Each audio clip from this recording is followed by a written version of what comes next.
Louise Welcome Photography, getting her butt out of bed so you don't have to. That should be my tagline. I like it. Thank you for the person that put it in the comments. You rock. Today I am at Seaford Head Nature Reserve, which is quite a famous location in East Sussex. One scene in particular tends to feature on every Sussex-based calendar.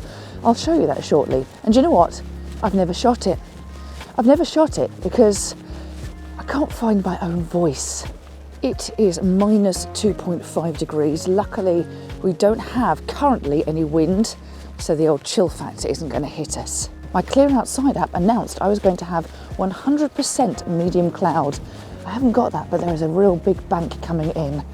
Hopefully I can catch something before that arrives.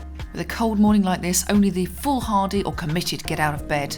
I'm that. It's always a bit interesting when you're having to explain to people why you're bent over a little patch of frost.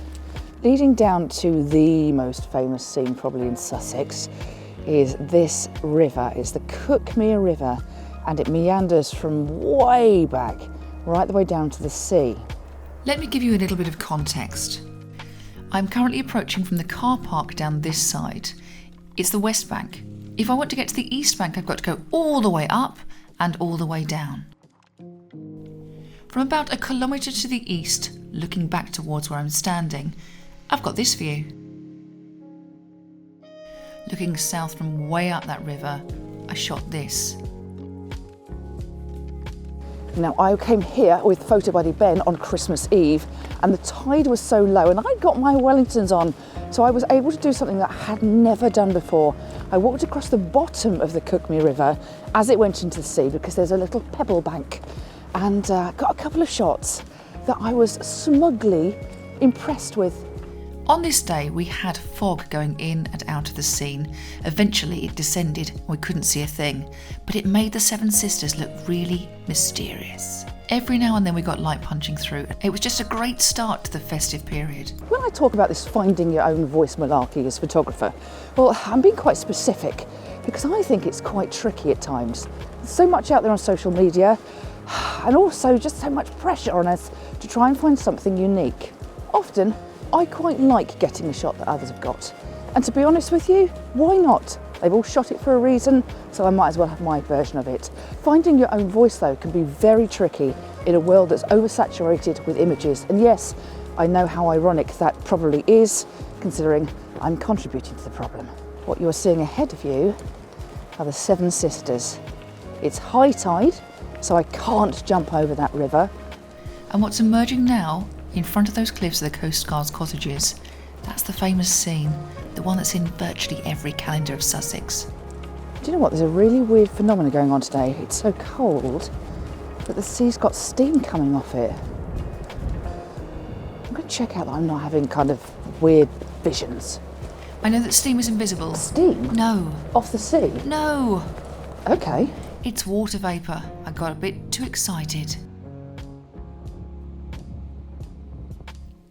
Well, I thought I'd give it a go and capture it. Steam. Div. This is sort of the shot that everyone seems to get. And I know it might look through here as if I've got some lovely looking conditions. And I have, but I don't think I'm going to be able to capture it properly. And that might be because I've got everybody else's image in mind.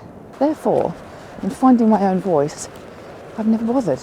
I don't know about you, but often I will get to a scene and I will see something immediately and I will take a shot of it. Sometimes though, I will sit on that scene for a long, long time, and that's not good because I fail to spot those little vignettes that actually could make a cracking little image. So for once, I'm going to take a little bit of time and work out what I'm attracted to. Now, because it's high tide, I can't get across the other side or far out enough from a lower level to be able to capture something very intimate. Then the pinks happened. In for a penny, in for a pound, and all those useless phrases that I've picked up over the years, I'm going to at least try. You're in a tripod that's very heavy, hence you're waving all over the place. Observe the face of hope on this woman. Oh God, there may be, you know. Oh, come on, Welcome. Don't fall on the ice. Yep, I'm going to give it a go. Yes. Okay. No time to sit up properly. Just have to go handheld. For once, a sensible decision. As much as I love a tripod, it's rather constraining.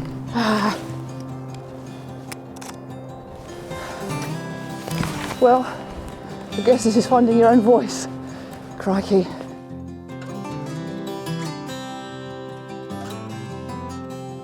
Oh my goodness. So, which way to go? Okay, the clouds are looking glorious that way. They're popping that way, but they're really subtle up there.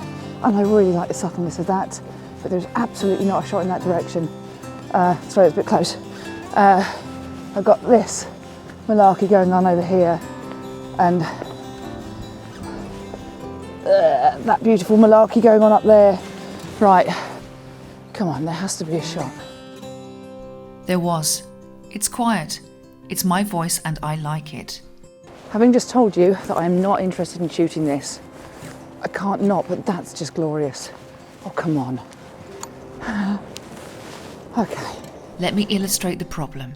This is the work of Stuart Redding Brown, a friend and local photographer whom I deeply admire. To me, his photographic voice is really clear.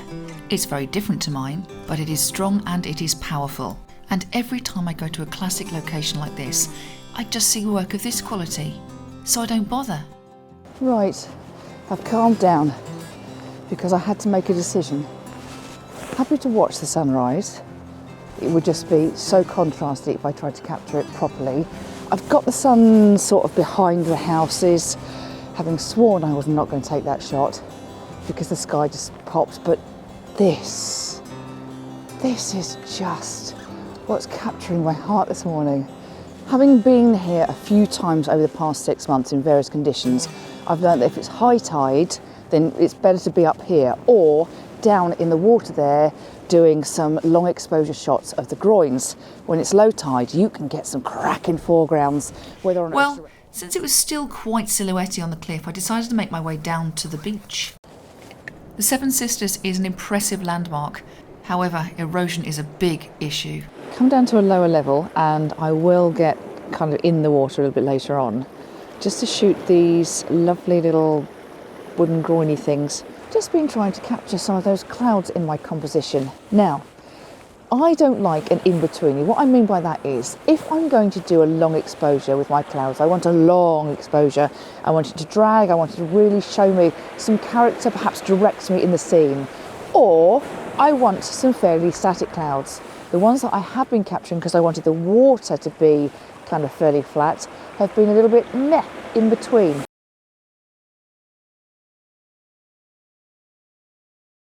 I'm currently quite attracted to a quiet little scene with these in front and that in the background. Just that little river, the Smalley River, the big one's onto the right of that, to just meander into the distance. It's also frozen, which of course I'm starting to get. It's only when you stop, when you start looking around, that you suddenly think, oh, I've got quite chilly. Well, the concept is nice, it's quiet, but the execution is poor. I couldn't get into a position to minimise that foreground scrub, and thus is far too dominant. I'm longing to get my feet in the water, even though it's really flipping cold and even my toes are telling me it is. But what I don't want to do is to get a harsh horizon line, which if I go down there, I'm highly likely to do at the moment. That's exactly what happened, but a little softening of that horizon worked rather well. So I spent a merry hour trundling up and down, trying to find my own voice in this rather chaotic environment. This shot in particular I don't think I've seen before, and I'm fairly happy with it.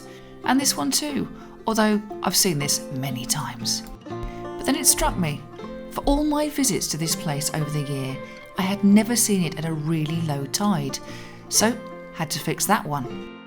By heck, that foreground was rather chaotic, and the wave action, well, there wasn't really any much, so time to get creative.